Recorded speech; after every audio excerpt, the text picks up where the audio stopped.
This is the 9th day of the conflict, and joining us to talk more about where this conflict in West Asia seems to be heading, we're joined now by Dr. James Dorsey, Middle East expert, and Ryan Bole, geopolitical analyst.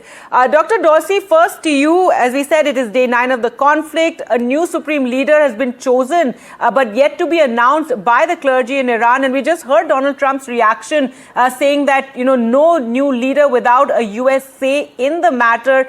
Donald Trump has, again and again demanded complete unconditional surrender, but it's not clear whether they're any closer to even getting there. Well, so far, what we've seen in Iran is that Iran is held to the constitutional process.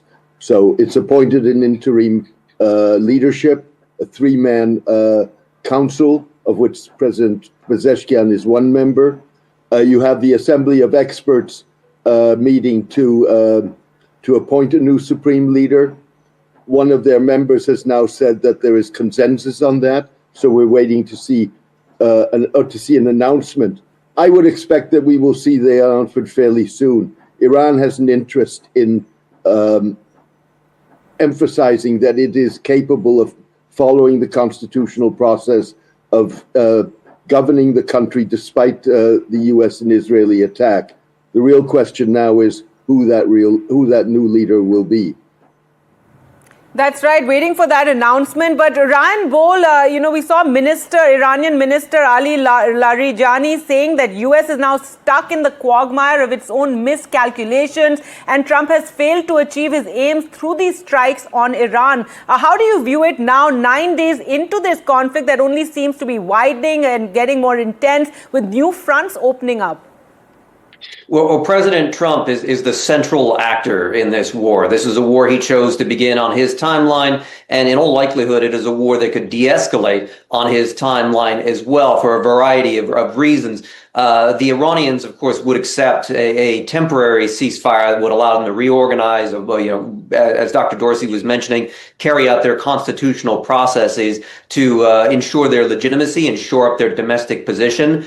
So if President Trump calls for a de-escalation, I would expect the Iranians would be open to that. It's just a real big question of how much longer President Trump wants to continue to do this campaign. Iran is a legacy issue for him. He's the one who decided to tear up the nuclear deal in 2018. He's carried out numerous aggressive acts towards the Iranians since then. And he has this overarching goal where Iran is no longer a regional threat, but I don't think he knows what path there is to get there. So it's a real question, how much political stamina does President Trump still have to conduct this conflict as gas prices and diesel prices here in the U.S. are already soaring?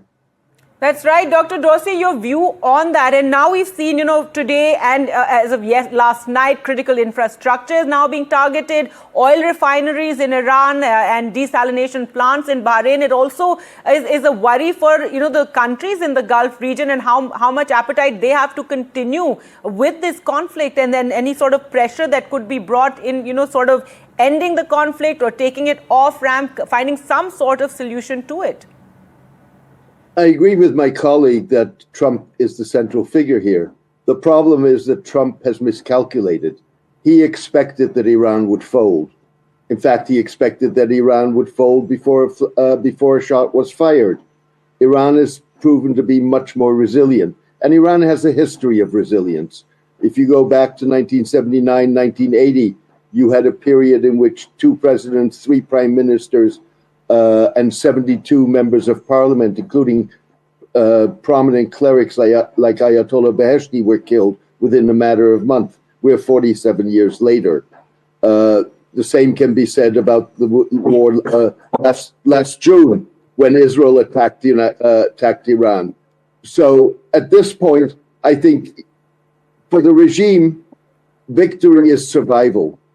So far, it's survived. We'll have to see how this progresses. Right. Ryan Bole, now the worry also now in the 9th day is the war, spreading across the Gulf region, and the possible intervention of global powers. Could it draw in China? Could it draw in Russia? Already there is talk, and it's being spoken of that Russia is helping Iran in finding the U.S. bases and targets. Yeah, the types of interventions that we'll see from places like Russia and China will be limited to intelligence and industrial support, defense support in terms of getting them components. It's important to note that the Russians and the Iranians have had deep cooperation on missiles and drones since the beginning of the Ukraine war. In fact, there is a Shahed factory in Tatarstan inside of Russia where the two joint manufacture these drones. That is a target that the Americans can't reach cleanly without risking a serious crisis with the Russians. But that is what I think the extent of their intervention in this conflict will be. It'll be about backstopping Iran's military industrial sector, giving it diplomatic support. And I think with China in particular, they'll be focused on de-escalation wherever they can. The best that they seem to be able to do might be localized de-escalation, where they might be able to convince the Iranians to not strike certain targets in the Strait of Hormuz, or maybe even in a real diplomatic coup, not strike certain countries within the GCC.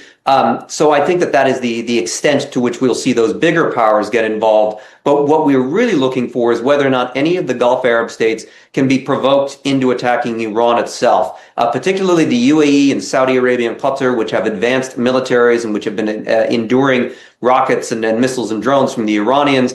If they decide to get involved, it does increase the likelihood that the Iranians will go after more strategic targets in their civilian sectors, desalination plants, power plants, even aspects of their entertainment sector, if they directly get involved. So that's what we're watching for next.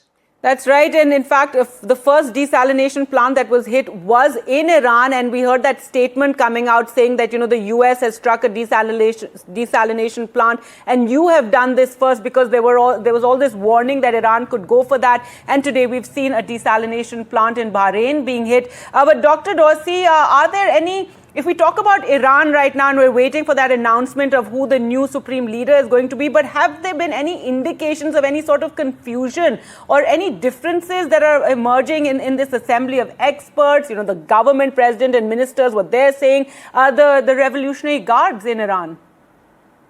Very little has emerged from how the proceedings went within the assembly of experts. There are always differences in Iran as well as there are always differences in other countries. We've seen differences emerge on other issues, particularly over the weekend with the Pezeshkian statement on whether or not to attack goals or targets in the Gulf states. But that's been, as a matter of principle, what we have seen is a regime that's maintained cohesion despite the differences within it. It's maintained cohesion within the civilian structure, the military structures within the Revolutionary Guards. All right. And Ryan Bohl, do you think the international community is just failing to contain the escalation in this conflict and the kind of, economic and energy shocks this could mean for the world? Does the international community need to do more? Can it do anything more? It's very hard to see what institutions internationally could really pressure. Again, it's President Trump in the United States that is the central driver of this conflict.